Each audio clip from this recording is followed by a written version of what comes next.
samahan nyo akong panoorin itong episode na ito dahil today, binisita natin ang dalawa sa mga kababayan natin dito sa Madrid na kung saan they will share their stories, very brave people, and very heartwarming stories na pwede nating ma-share today. Sana ay samahan nyo ako, wag nyo pong i-stop ang mga videos ninyo, ang cellphone ninyo. Please, samahan nyo ko hanggang sa dulo ng video na ito. O ayan mga katambay, nandito ako ngayon kasama si Alma and si Robilyn. Binisita natin sila ngayon dito sa kanilang bahay, dito kung saan dito sila nakatira ngayon kasama ang mga ibang mga kababayan. Okay, so si Alma ay from Cebu and si Robilyn ay galing Davao and Quezon City, Philippines. Now, Rob and Al, paano kayo nakarating dito sa Spain? Ako from Pilipinas, nagpunta ako ng Hong Kong 2016, March 16, 2016. Okay. Nagtrabaho ako ng Hong Kong.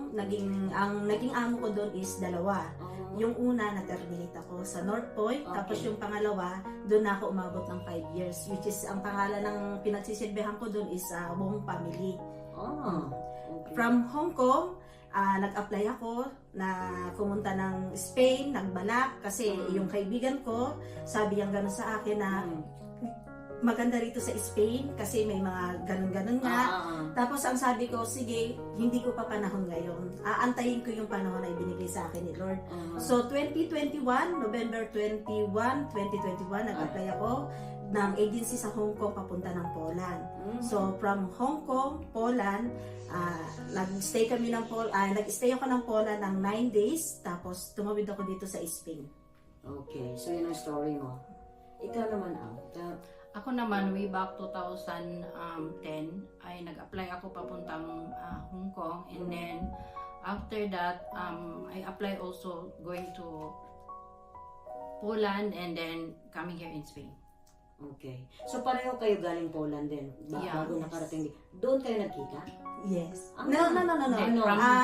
Sa agency ng Hong Kong. The same kami ng agency. Tapos the same din kami nag-flight dito. So doon nag-start Ang friendship. ang friendship.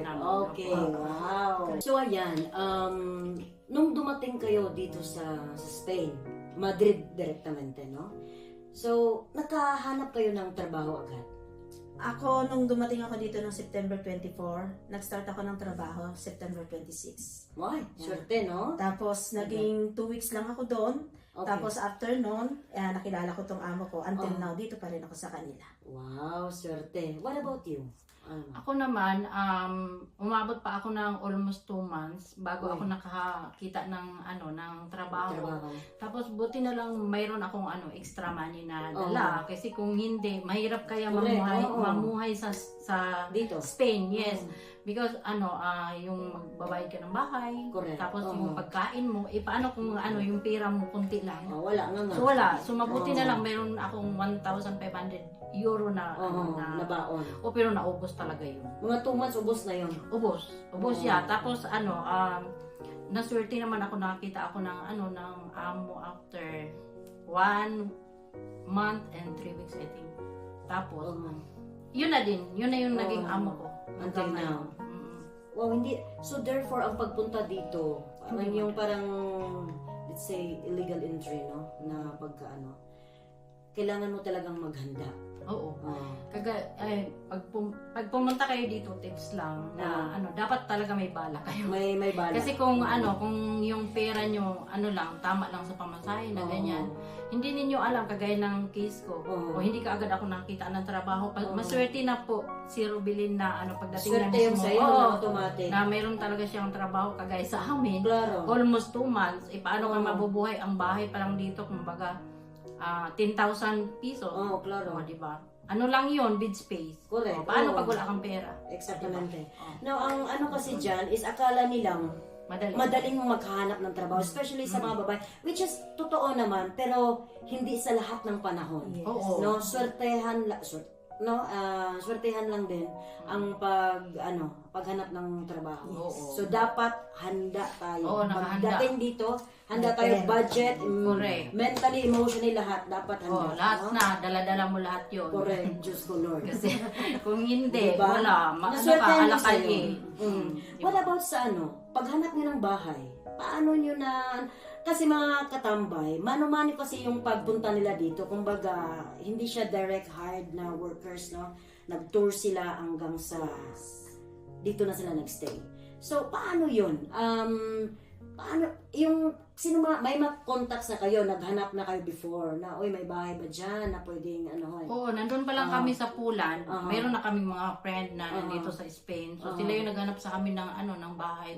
So, maswerte pa rin kami. Correct. Kasi Doon tayo mahirap yan. pinakaswerte. Oo. Dahil kahit papano, may mga kababayan tayong willing mag-extend ng tulong. Yes, yes. Kahit na kakilala mo man siya o hindi, or ka-connect mo lang siya sa Facebook, di ba? At least, nagbigay ng Kasi information. alam mo, yung mga Pilipino, mga matulungin. Correct. Well, ganon talaga. Well, hindi natin maiwasan, may iba din na hindi naman sa wala silang pakialam. Ayun lang, may pinagdadaanan din yung iba. Kaya intindihin na rin natin, no? Now, so ngayon, nagtatrabaho na kayo ngayon. Yes. Kumusta naman ang sa trabaho? I mean, yung trabaho natin, continuous ba? Mababait bang mga amo? Oo, sa akin, ang bait kaya ng amo ko. Oo. Hindi ganun kalakihan yung sahod sahod. ko, pero maswerte din ako sa amo ko. Napakabait. Isa Okay. lang yung amo ko, bale. Yung trabaho ko para ang caregiver. Isa lang. Okay. Nag-aalaga ka? Nag-aalaga lang ako. Matanda? Oo, matanda. Sa iyo? Sa Bata? akin, okay yung amo ko. Okay. May 3 akong alaga, puro babae. Okay. Ang kaibahan din kasi dito sa Spain, di ba? Ah. Ang laki ng bahay. Oo. Sa Hong Kong kasi, as in ganito lang. Wala, may Oo, liit lang. oo. Tapos, ang pinagkaiba sa Hong Kong at saka dito sa Spain, sa Hong Kong, ikaw lahat nagwa-market, Oo. nagluluto, Oo. naghahatid ng bata, tapos naglilinis. Pag wala yung mga bata, maglilinis ka. Dito sa Spain, linis ka lang, Oo. plancha. Yung sa loob lang ka lang ng bahay, manager. Oo, correct. Oo. Pero sa grocery, yung sila na. amo. Oo. Yun At lang least, kaganda. sila na bahala doon. Mm. Kung ano lang yung work, alaga at linis, yun lang ang work mo. Which is good, no? Yes. Now, itong ilang taon ka na nga dito? 2 years ngayong September. 2 years. 24. 2 Yeah, years. 2 years. Ikaw? Ganun din. 2 years din, Oo. noong September. Bali, Alam ng mga amo nyo na wala kayong mga papel. Yes. Before pa naman kami, in-interview ako ng amo ko, alam na niya Okay. na ganito. Tapos ang tanong lang niya sa akin, saan ka galing, ilang taon ka sa Hong Kong na nagtrabaho, Claro. pwede ko bang makausap yung amo mo sa Hong Kong as reference mo rito? As in, So why not? Sige.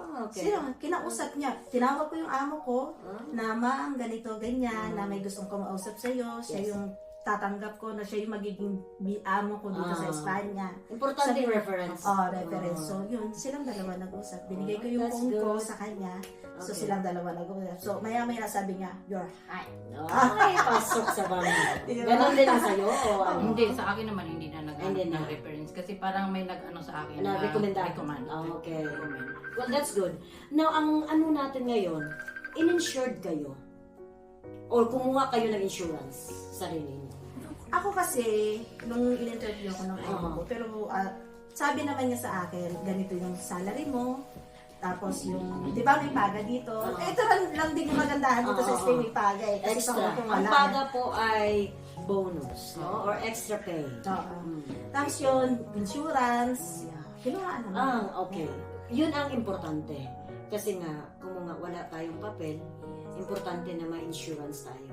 What about sa'yo? Sa akin din. Kinuha? Hindi ako kinuna ng insurance ng amo ko. Oh, pero ikaw, kumuha ka? Kumuha ako ng sarili kong insurance. Oh, Ako din ang nagbabayad. klaro. Oo. Importante yan kasi, lalong-lalo na sa mga walang permiso de trabaho o papel, kung ano, na sinasabi natin. Importante na kumuha na tayo ng personal talaga natin na insurance. Kasi kahit na anong mangyari sa atin dito, at least alam mo, Oo, may kahit- tatakbuhan ka. For example, hindi ka kinuha na ng amo mo ng insurance. Kumuha ka talaga ng sarili mo. Yes, parang whether you like it or Oo, not. Kasi hindi Importante. natin alam kung kailan tayo magkasakit. For example, kagaya ng nangyari sa amin. So, Yes. kailangan talaga lagi tayong handa. Okay. Now, diretso tayo ngayon. ngayon kasi mga katambay, sila pong dalawa ay nagkaroon sila ng sakit o na-diagnose sila with cancer. So, si Robilyn, ano nga ang na-diagnose sa'yo? Cervical cancer. Cervical cancer. Ang sa'yo? Sa akin naman ay colon cancer. Colon cancer. Now, habang dito nyo na yan na-detect na meron ka na, ano ang mga sintomas nito? Baka pwede mo maikwento. Oo, dito Oo. na. Nag-umpisa kasi to last December Aha. na nagbe-bleeding ako. Tapos after ng bleeding ko, yung nagdi-discharge na ako ng liquid na sinasabi nilang pinagugasan ng isda. Okay. Alam ko na yan. Pero ang inano ko, sabi ko baka ano lang after ng menstruation. So binaliwala ko yon kasi hindi pa naman siya ganun talaga kurot sa akin na may ganun nga ako. January, nagtaka ako, sabi ko bakit ganito? Parang abnormal na yung menstruation ko. February hanggang March, tapos nung nagtanong ako, sabi ko sa mga kaibigan ko, although kahit kay Alma sinabi ko rin sa kanya, sabi ko bakit ganito? Sabi ko ganun yung regla ko, parang hindi naman ako humihinto. Sabi naman ito, hala ko, sabi niya kailangan baka ano na yan. Sabi ko hindi, menstruation lang to. Sabi ko kasi 46 years old na ako. Sabi ko ganun sa kanya. Tapos nung nararamdaman ko dito sa puson ko, sobrang sakit hanggang papunta na dito sa back pain ko. Pagdating sa back pain ko, itong dalawa na to magkasabay siya sumasakit, papunta na siya dito sa binti ko. Ganon. Tapos nung hindi ko na talaga kayang sumakit kasi pag nakatayo ako ng matagal, yung dugo ko parang mas mabuhos siya. So sabi ko, nag-isip ako nung gabi, ano kaya ito? Sabi ko gano'n sa kanya. Tapos nung sabi ko gano'n, hindi ko na talaga kaya. Pag uwi ko dito sa piso ko, sabi ko, magpapacheck up ako talaga ngayong gabi. Nagpasama ako dito sa may-ari ng bahay. So, yung time na yun, emergency or Hinsel sa may Lapas Hospital. Pero, yung doktor na yun, nirefer ako sa gynecologist. Okay. Hindi ko ginawa yun kasi okay yung pakiramdam ko dahil nagbigay sila sa akin ng gamot. Okay. So, paracetamol, Nolitil, yun ang binigay sa akin. So, pagdating ng ng May, June, ayan na naman siya. Pero, nawala yung sakit, yung pag-bleed, hindi. Hindi siya na. Pinayagan ako ng amo ko, tapos nung nag-check up na ako sa gynecologist, ang suspicious nila is may cervical cancer ako. So, pangalawang suspectya pa lang. So, pinauwi ako, tinanong ako, kinukontinue mo ba yung gamot na binibigay namin? So, sabi ko, yes, doktor. Tapos, 2 weeks lang na nakalipas, tumawag na naman yung doktor sa akin na bumalik ka ulit sa third gynecologist. Ay, bumalik na naman ako. Yun, nung bumalik na ako, ang sabi ng doktor sa akin, Sige, okay lang. Sabi ng doktor sa akin, may cervical cancer ka. Pero sabi ko, okay lang, di ba? Yun lang ang sagot mo. Yun lang Okay sabi lang. ko, okay lang, masaya pa ako, okay lang. Tapos tumingin ako sa taas, sabi ko gano'n. Totoo ba to? Sabi ko gano'n. Pero hindi ako umiyak Hindi ako umiyak. Doon. Sabi ng doktor, lumabas ka. Sabi niya gano'n. Para hintayin mo ko tatawagin ka namin after 1 hour. Di, umuwi ako. Pag uwi ko sa bahay, wala. As in, pasaya pa ako, di ba? Tapos, nung pag uwi ko dito sa bahay, umiyak ako. Sabi ko, Diyos ko, bakit ako pa? Gusto ko lang naman magtrabaho, di ba?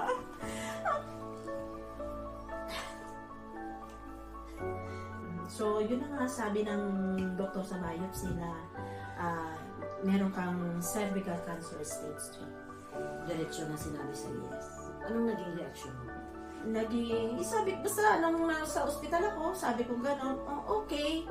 Tapos nung umuwi na ako dito sa bahay, yun, umiyak ako, tapos tinignan ko yung mga damit ko, sabi ko sayang naman kung mamamatay ako. Sabi ko Huwag ka muna mag-isip ng ganyan dahil kaya nga may tayo dahil. Hindi.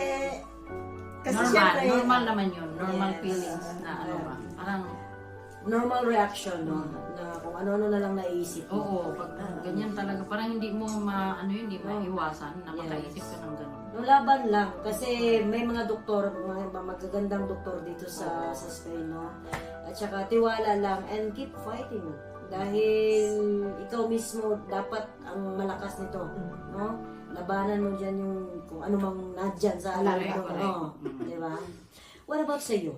Ano Sa ang akin naman, yung symptoms naman na naranasan Oo. ko. Yung bloated lagi yung tiyan ko. Pero ano naman, yung tuwing winter lang, pag summer, Tuwing wala. winter lang? Oo, Taglamig? laging yung taglamig ba? So, Lagi siyang ganun din sa akin. bloated, Sure, bloated lang yung to. tiyan mo. Oo. Tapos pag kumain ka ng ng mga maanghang, Okay. parang yung tiyan mo ginaganyan. Parang doon ko na baka mayroon nga akong sakit sa tiyan. Pero nag start to noong December 25 na uminom ako ng Nung Pasko. nung Pasko kasi in-invite ako ng friend ko. Oo. Actually, hindi Dahil ako Pasko umiinom ng alak. Oo. No. Tapos dalawa kami ng friend ko uminom ng alak. Pareho na Ito lang. Oo, ganyan Ito lang Siya wala siyang naramdaman. Pero ako after nung pag-inom ko, yung parang sinunog yung yung Oo. bituka ko. Yung pala napunta na doon sa sa cancer. Tapos Oo. nagkasugat yung cancer. Oo. Oo, tapos yun, mula noon pag tumai ako, Oo. mayroon na siyang pag nagpunas ka ng ng Dugo na. mayroon dugo na Baka So, naman doon- narigla ka lang noon. No. Hindi, Talagang sa siya, Oo. talagang sa puwet. So, doon ako na magpa-check up ako sa doktor. Oo. Tapos, yun nga, nung July, in-schedule ako ng ano nga yun? Yung Biopsy? hindi, colonoscopy. Colonoscopy. So doon Colonoscopy. colonoscopy. Tapos doon yung doon I-check. i-check yung Ah. mo. So doon ko nalaman na nung pagkatapos ng colonoscopy, sabi ng doktor na kailangan ko daw mag-surgery kasi yung malaki na masyado yung nakita doon. Tapos yung pag-uwi ko Ang malaki ang tubo. malaki na siya kasi 18 cm siya. As in, alam na talaga niya na cancer yun? O kasi siya, binayopsi Ah, okay. agad-agad. Yun pala yun, pag colonoscopy sa'yo, tatanggalan ka na doon ng tapos okay. biopsy I-check na lang. Biopsy directly. na agad. Tapos yun, doon nalaman ka agad na Sinabi agad sa'yo. Oo, sinabi ka agad sa akin na Nung nalaman mo, ano mo? naku, mahirap talaga. Nung nalaman ko para akong nung pag-uwi ko ng bahay. Kasi siyempre, yung pag-biopsy pala, lalagyan ka ng ng parang pangpatulog sa'yo. Tapos kasi dapat pala, pag nag-biopsy ka pala, may kasama ka dapat. So, Ikaw lang mag-isa. dun yung mahirap na part kasi kahit yung mga friend ko, kasi nung time na yun, yung summer dito sa Madrid. So lahat ng mga friend ko nasa bakasyon. Bakasyonan. So ako lang talaga dito mag-isa. Agosto yun? Opo, Agosto. Tapos kailangan pala doon nakalagay sa papel na dapat may kasama ka. So wala Hindi akong mo nabasa? Hindi, nabasa ko yun. pero Sinabi wala namang talaga. bit-bit. So wala naman ako magagawa. Wala talaga akong mga friend, mga relatives. So, Wala din si Wala. Pero alam mo na yun sa kanya? Hindi pa. Hindi pa. Tapos doon ko na talagang umiyak ako, sabi nung information, bakit ka walang dalang kasama? Dapat pala may kasama kasi mahihilo ka pala pagkatapos. pagising. Opo. Tapos nung nung sinabi na sa akin, naglalakad ako para akong lumulutang. Normal. Tapos pagdating ko, wala naman akong reaction, hindi ako nag-ano sa Panginoon na parang hindi ko Hindi ka na sinisisigaan. Parang sa akin naman, ang sabi ko lang talaga sa kanya na, if it is your will, God, handa naman ako, sabi ko. Diyos ko, Lord. Parang normal na siguro na reaction kasi nandyan yung Claro. yan lang talaga. Tapos yung doon sa GC ng mga kapatid ko, sabi ko, Automatic I sinabihan think- mo sila? sabi ko, I think I'm ready to take off. Take off. Alam mo yung May take biyahe off? ba dahil? Tapos, sabi ng mga kapatid ko, bakit? Sabi ko, ayun, sinin ko yung result. Tapos, yan lang talaga na sabi ko. Sabi, yun, sila lang yung nagpapalakas sa akin talaga. Di ba, ang hirap. Wow. Grabe, no? Pero, ang tanong ko, ngayon na ito nga, may mga diagnosis kayo, no? Paano naka-apekto ito sa trabaho at sa pamilya niyo? Alam ba nito ng mga pamilya niyo? Wala, na-mention mo, no? Na nabanggit sa pamilya mo. Oo, nabanggit ko talaga na sabi ko ang ganun. Sabi ng family ko, uwi daw ako sa Pilipinas. Okay. Alam mo kung ang first ko talagang sinabi sa kapatid ko, sabi ko, mamamatay ako sa Pilipinas. Hindi dahil sa sakit ko, kundi dahil sa bayarin sa ospital. Kasi yung cancer, alam natin yung cancer na Mahal siya. mahal talaga to. So, sabi ko talagang ganyan, dito na lang ako sa Espanya kasi magagaling ang mga doktor dito. Sabi ko, huwag kayong mag-alala, magagaling ang mga doktor dito. Bubuhayin kami dito hanggat nandito kami sa Espanya. Sabi ko. Pamayaman kasi ang Oo. sakit na yun. O kaya nga. Tapos, yun, sabi na lang ng mga kapatid ko, okay na. Na okay na sila. Pero siyempre, ako, 3 months na ako na walang trabaho. Oo. Buti na lang po, bago kami nagkaroon ng ganitong sakit, actually nandito na, pero bago pa man napaghandaan na namin, parang nakaipon-ipon din kami, hindi kami yung ubos biyaya na talagang padala dito sa Pilipinas, na ganito ganyan, talagang nag-iipon kami para sa sarili namin. May panghiwatig yung pag-iipon, no? Opo. Kaya hindi talaga ubos-ubos biyaya na na ibig sabihin, may naipon kami na kunti. So, sa 3 months na wala akong trabaho, yun din yun, ubos na din. Parang dyan, hindi pwedeng ipadala lahat kung ano mga kinita. Dapat mag-save din. Mag-save ka talaga. Kasi insurance, alam ko kasi talaga na marami talagang Pilipino na na alam ko kahit saang bansa ka na pag sahod mo pa lang, ubos lahat. Ganyan. Pero sa akin, amin kasi, wala pang sahod, ubos na. sa akin kasi parang iniisip ko kasi palagi yung paano na lang kung darating ang panahon na meron kang sakit. Especially in your case kasi, dahil wala kayong papel. So parang uncertain ba yung status, no? But, gracias a Diyos, nakahanap kayo ng trabaho. Pero yun nga, for now, wala kang trabaho. Uma-extra ka pa rin ng trabaho? Oo, alam mo, yung mga kapatid ko, nalaman nila na nagpa-part-time ako. Sabi, bakit bakit nagpa-part-time ka pa? Ganito, ganyan. Yung mama ko, nag-offer sa akin na magpapadala ng pera, pero nahiya kasi ako. Baliktad na ngayon sila na magpapadala. Nahiya kasi ako na magawa pa ng pera sa Pilipinas. So, ginagawa ko, nagpa-part-time ako. Tapos sabi nila ganyan, bakit nagpa-part-time daw ako? Baka bawal yan sa sa status mo. Hindi, sa akin naman siguro parang exercise lang din siguro, ganyan. Pero Hindi actually, na bawalan na mag-exercise. Hindi. Kailangan din mag-walking.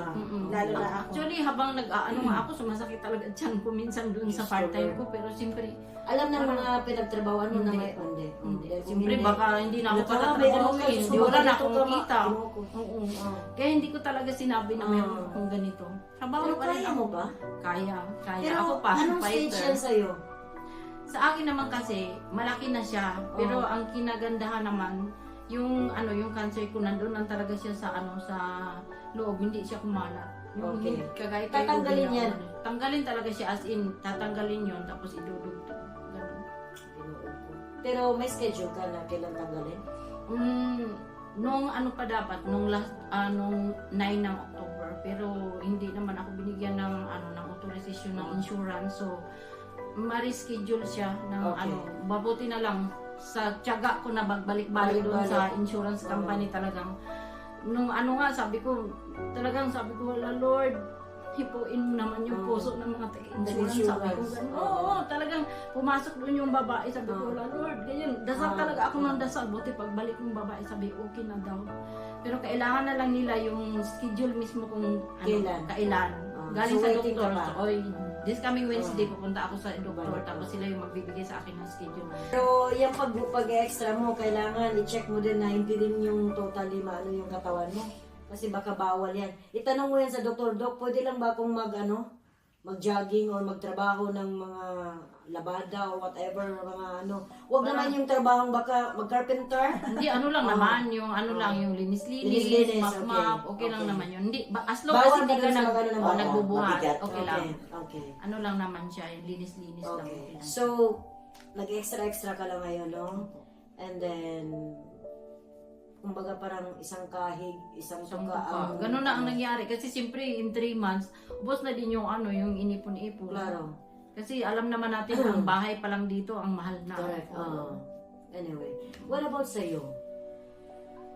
Paano naapektuhan ng trabaho? At alam ba ng pamilya?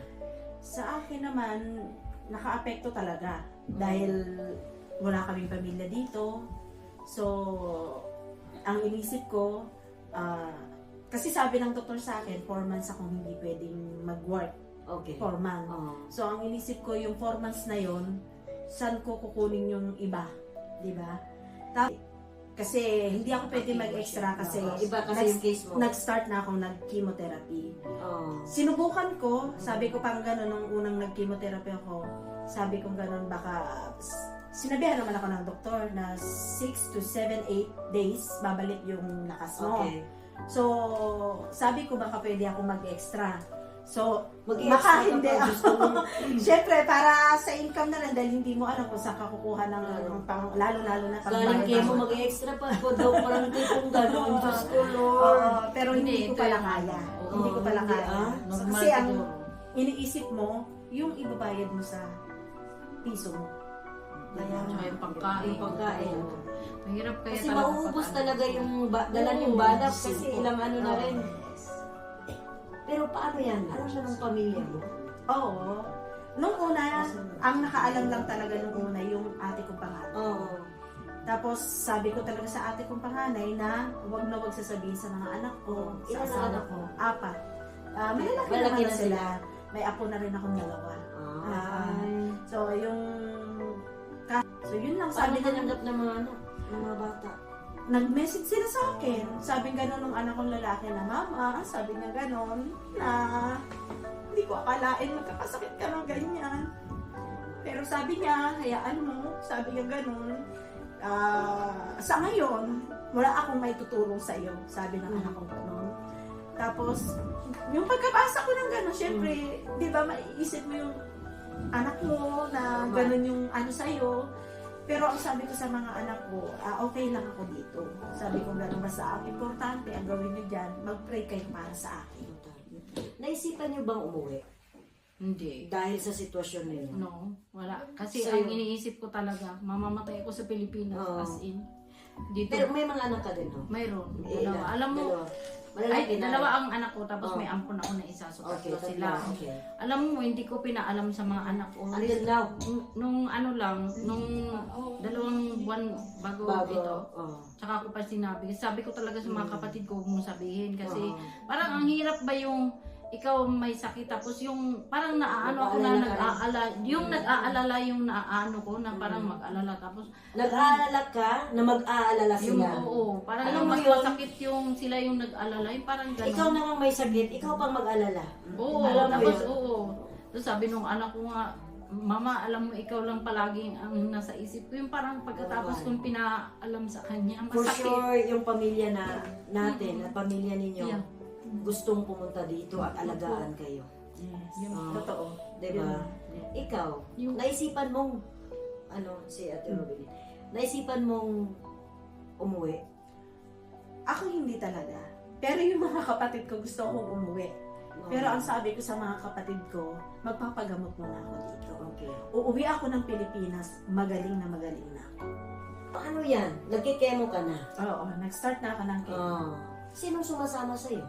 Pag Ah, nagkikemo ka? yung sumasama sa akin pag Oo. nagkikemo ako, Oo. yung pastora sa Orphan Church. Oo. So, doon Siya. ka nag-church? Oo. Okay. Doon ako nag-church, tapos Ah. siya yung sumasama Ah. sa akin na nagkikemo. Okay. Pero nitong last na chemo ko, Oo. nitong pangatlong chemo ko, siya na yung kasama ko. Diyos ko, kayo pa talaga ang nagtutulungan. What about sa'yo? So far, wala kang major operation so far? Wala naman po. Okay. Dati nga po na yung nag-joke nga si Ruby, sabihin ganun, hala bilat. Kasi lang, okay lang. Sabi niya, Kasi yun Alam, kasi ang tawagan nila. Sorry hala ba, buti na lang nagka-cancer ka, kung wala kang cancer, dear, sino mag-aalaga sa akin? Kasi po, ako po kasi nag-aalaga sa kanya tuwing tuwing pagkatapos niya ng chemo. Kasi mahina po siya. So, After ng chemo, after mahina 3, 1 day and 7 days, mahina talaga siya. So, nandito ako yung nag-alaga sa kanya ng 1 month dito sa bahay. Tapos ako na yung sabi niya, nurse daw ako. Tapos nung natatawa nga kasi nung umuwi ako, sabi niya, pinadiop ko muna yung nurse ko. okay. So, ayan. This time, hingan ko kayo ng mensahe para sa ating mga katambay na nanonood ngayon. Ano ang mga, let's say, kayo ang mag-advise sa ating mga katambay para, alam mo yon, ma-prevent or ano ba, kaalaman or awareness para sa lahat. So, yan natin sa'yo. So, sa mga katambay dyan, nakagaya kong kababaihan, lalong-lalo na yung umiidad ng 46 pataas. So, maging aware na kayo sa sarili nyo. Ang tips ko sa inyo, huwag nyo na akong gayahin. Magpa-pap smear kayo once a year or ibigay nyo lang regalo nyo yan sa birthday nyo. Yun lang. Mas maganda rin na sa isang taon 2 beses. Especially kung active ka, no? Yes. Siguro. Yes, sa In many sense na active. No. Okay. Kaya nang bahala dyan. Ikaw, ano ang maibigay mo na tips, no? Para ma-detect yung ganyan. Oo. Sa akin naman, kasi sabi ng mga doktor, itong colon cancer is traitor talaga to. Wala kang wala kang mararamdaman ito. Walang symptoms, as in wala. Hanggang sa hindi ka na makatae. Doon mo na malaman kasi 'di ba ang dami nang namamatay dito sa colon. Kasi malalaman mo na lang ito yung na siya, yung parang stage 3 na, stage 4 na, ganyan. Kasi na siya, yung hindi ka na makatatae. Bawas. Parang hindi ka na makaganyan. So yun yung yung kaibahan dito sa sa colon cancer. So sa akin naman yung first symptoms ko, yun yung bloated yung tiyan ko, yung parang hindi siya sakit. Ang yung yung dito parang nagaganyan dito na hindi ka makatulog. Hindi ka makatulog talaga, as in. Kahit baka busog ka lang, no? No, hindi talaga, as Or in. baka utot bloated na. Bloated yun siya, as in. Nya every winter kanang magbugnaw ang panahon niya, bloated imunti yan, anak. So, magpa-check up na kayo. Kasi, baka mayroon na kayong ganitong klaseng sakit. So, yun lang yun. Okay. Very basic, no? Pag may nararamdaman na tayo, pa-check up na agad. Oo, yun yung tips. I think, kasi importante na malaman na natin ano ba ang nangyari. Minsan nga, sip-on lang to, ubo lang to. Baka iba na yung inuubo mo. mas matindi na sa kaso. Oo, diba? So, Diyos ko, aprobitsar natin na may mga doktor, magpasitan agad sa malapit nyo na sentro mediko, no? Kasi kung andito na nga tayo, take advantage natin. Hindi kasi kagaya ako personally sa Pilipinas, takot ako magpakonsulta. Dahil alam na natin yan. Oo, alam na. What budget? What budget? Ha? Pakonsulta? Parang kasi kada konsulta, bayad kasi. Paglabas mo pa may resita ka pa. Nga, bukas na yung resita. Itulog ko na lang ito. Parang gano'n, no? But dito, please. So, in fact, dahil sa sitwasyon nyo rin ngayon, parang it reminds me also about pap smear, about checking na kung nagbabawas ka ba regularly, and so on. Kasi may days talaga, hindi ako nakabawas ngayon, and so on. So, pag ganyan, Diyos ko, i-check nyo na ang katawan nyo. Regular check-up is highly recommended, and for sure, everyone would agree with that. No? Yes, that's Okay. right. So, ayan mga katambay, ito na nga, I hope na marami kayong natutunan at nakuhang impormasyon sa ating talakayan today, no, sa episode na ito, lalong-lalo na sa stories ni Robelyn and Alma. Very heartwarming, very brave, dahil kung tutusin, malayo tayo sa ating mga pamilyang wala ang pamilya nyo dito, nag-iisa lang kayo. In fact, sabay silang pumunta, sila lang din nagtutulungan, and yet both sila may nararamdaman. So this is a reminder to everyone na we need to be vigilant with our health and i-prioritize natin, i-check ang ating mga sarili, lalong-lalo na pagdating sa pag may nararamdaman tayo, no? And sana po, ito rin po ang episode na rin ito ay gusto ko rin pong ipaabot on behalf of the Tambayan with Siyang team. We would like to encourage everyone to knock on your door na kung pwede sana ay kung pwede kaming humingi ng tulong directly sa kanila whether monetary, moral support, or in kind, malaking tulong po yan. So, just in case po na gusto niyo pong makausap sila, I will leave their contact numbers dito sa screen or dito sa caption mismo ng post na ito. You may contact them directly. You can visit them if you need to. Direkta niyo pong ibigay sa kanila kung meron man. And your prayers, of course, most of all, malaking tulong po ang mga prayers ninyo. Kung ano man po ang informasyon na gusto nyong makalap tungkol sa kanila or gusto nyong maitanong, do not hesitate also to contact me, to contact our team, and we will connect you with them directly. Ayan, maraming salamat sa ating mga naunang mga nag-extend ng tulong sa ating mga kababayan, kay Ate Robilyn, kay Ate Alma, and of course kay Ate Shelo, no? Maraming salamat sa Madrid, Spain, Conquerors Eagles Club, headed by their OIC Kuya Romeo, and with their advisor na kung saan pumunta ka talaga dito in person, na si Colonel Dennis Gutierrez. Maraming salamat po sa lahat ng mga kuya at ate ng Eagles Club. Muchísimas gracias. Thank you very much. Maraming salamat. Daghang kayong salamat sa inyong tanan.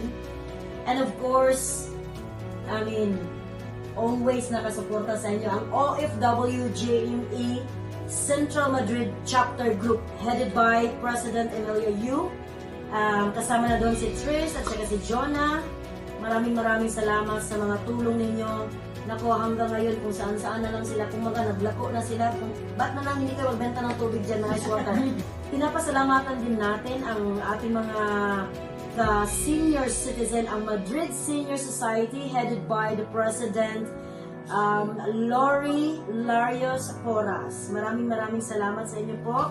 And of course, I would like to say thank you also to my team, the Pinoy Ako Spain Group, na always din nakaantabay at always very active and uptick, legit uptick na mag-message sa lahat ng mga kakilala na, oy, may ganito. So yes, salute also to my team, to our team sa Pinoy Ako Spain, and of course the rest of our team in Tambayan with Sean, together with Jonah Castro and Dulce Lada. No, maraming salamat sa ating mga katambay. Sana po ay i-follow po ninyo ang ating page para naman po marami tayo dito tatambay. Hindi kailangan tumambay everyday, but at least bumisita kayo from time to time.